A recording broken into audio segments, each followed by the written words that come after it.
Hello, everyone, and welcome to our podcast. My name is Mary. I'm really happy you're here with us today. Hi, everyone. This is Tom speaking. Thank you so much for joining us. We truly appreciate your time. This podcast is designed for English learners. We speak clearly and naturally, so you can listen, relax, and learn at the same time. Yes, Mary. You don't need to take notes right now. Just enjoy the conversation. Today's topic is very practical. It's something many people do every day. We're talking about how to order coffee in English. This topic may sound simple, but for many learners, it feels stressful.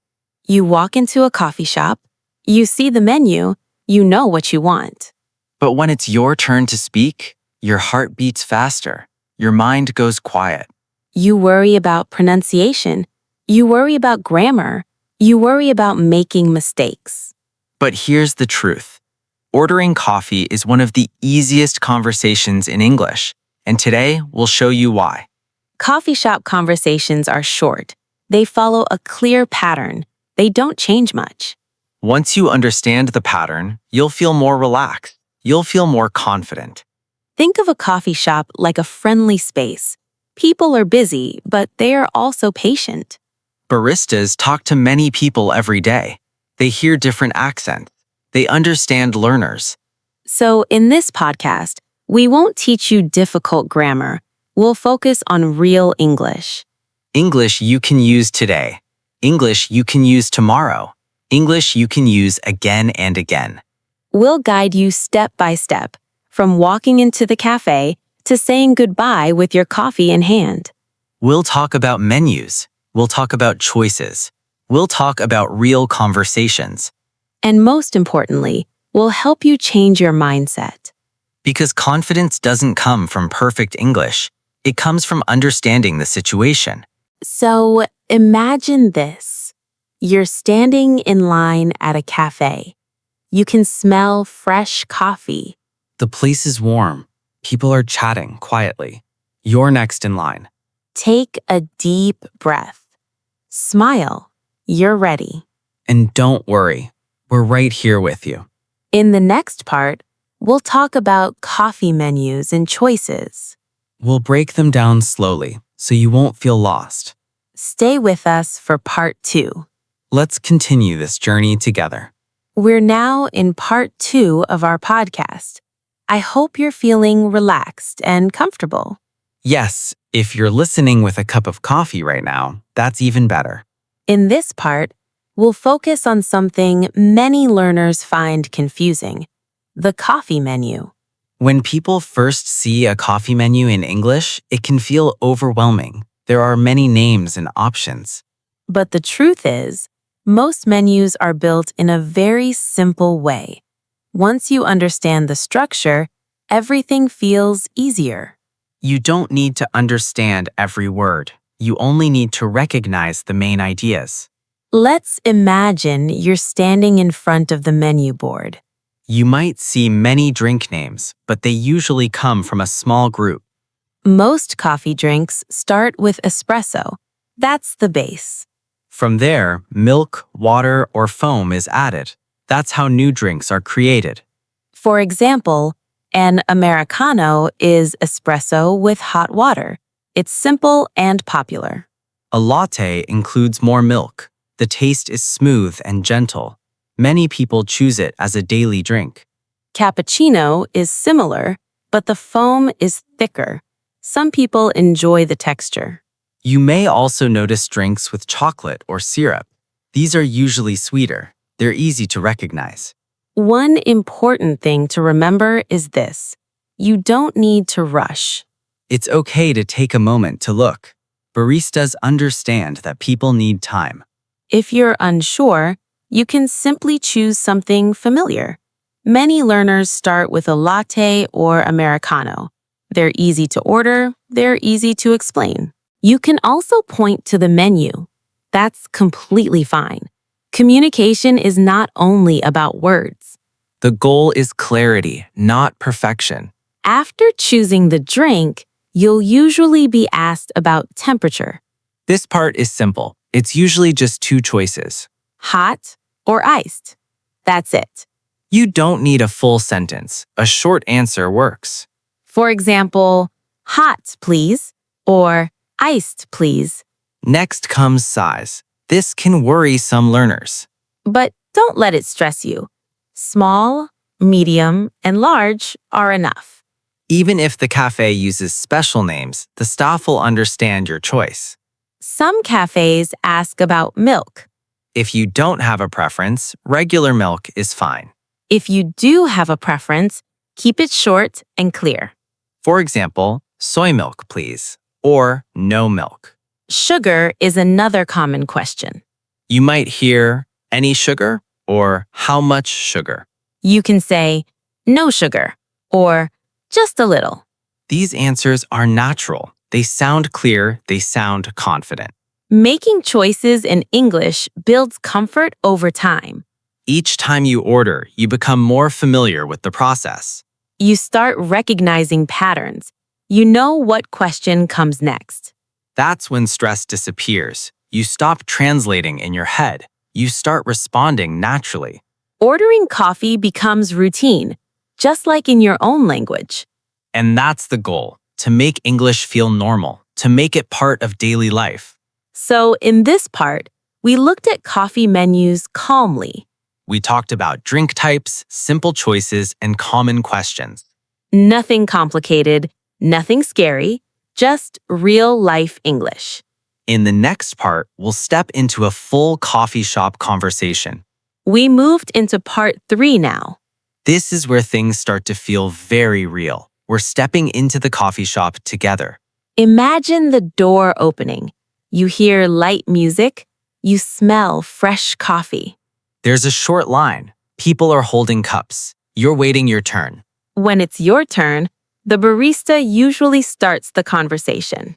They may smile and say, "Hi there," or "Hello." Sometimes they ask directly, "What can I get for you?" This is your signal. You don't need to rush. You don't need long sentences. A calm response works best. "I'd like a latte, please." That one sentence is enough, clear and polite. After that, the barista continues with simple questions. One common question is about size. You may hear, "What size would you like?" You can answer naturally. "Medium, please." Another question is temperature. They might ask, "Hot or iced?"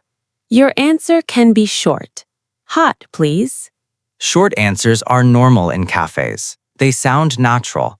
Sometimes the barista asks about milk. This happens often with lattes or cappuccinos. You may hear, "What kind of milk?" If you don't mind, you can say, "Regular milk is fine." If you want something different, say it clearly. "Almond milk, please." "No milk, thank you." Sugar is another common topic. The barista might ask, "Any sugar?" You can answer simply, "No sugar." Or if you want some, "Just a little, please." Some cafes also ask about extras. For example, "Would you like whipped cream?" or "Any syrup?" It's okay to say no. No, that's okay. It's also okay to say yes. "Yes, that sounds good." Sometimes you may not understand the question. And that's completely normal. Maybe the barista speaks quickly. Maybe there's noise in the cafe. In that case, don't feel embarrassed. You can say, "Sorry, could you repeat that?" Or, "Sorry, I didn't catch that." These phrases are polite. They are used by native speakers too. Using them shows confidence, not weakness. After everything is clear, the barista tells you the price. You may hear, "That will be $4." You pay by cash or card. Then the conversation ends politely. You can say, "Thank you." Or simply smile and nod. That's natural too. Sometimes the barista says, "Your drink will be ready soon." You can reply, "Great, thank you." Now you step aside and wait. You listen for your name or your drink. When they call you, you walk to the counter. You hear, "Latte for Mary." You respond, "That's me, thank you." You take your coffee and enjoy the moment. All these small moments matter. Each step builds comfort. You realize that nothing scary happened. The conversation was short. The words were simple. That's how confidence grows, through real situations. Not through memorizing long sentences. So, in part 3, we walked through real coffee shop situations. From greeting to ordering to paying and waiting.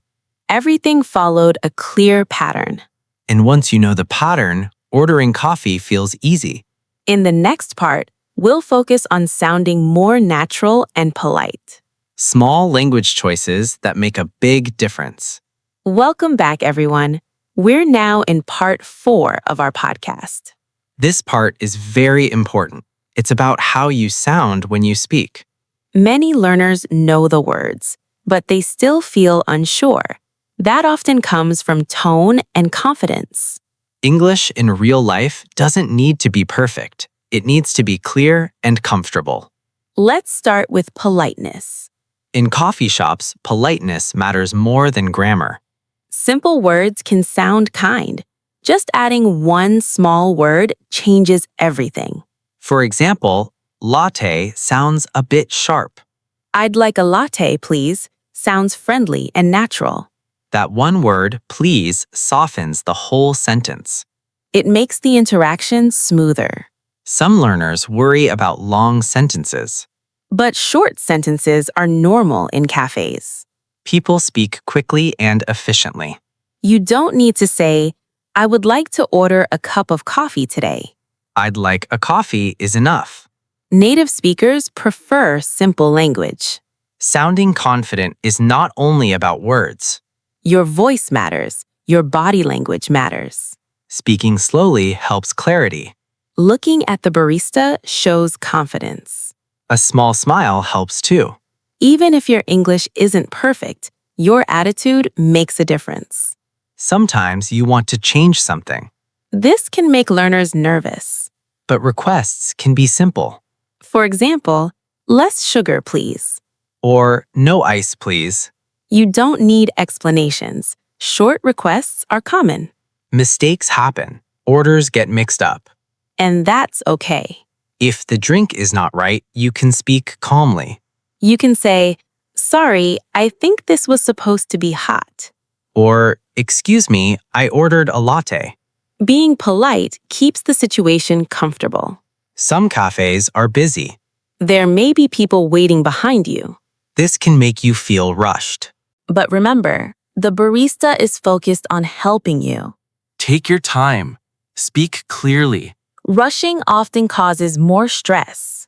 Confidence grows with repetition. The first time may feel difficult. The second time feels easier. Soon, ordering coffee feels natural.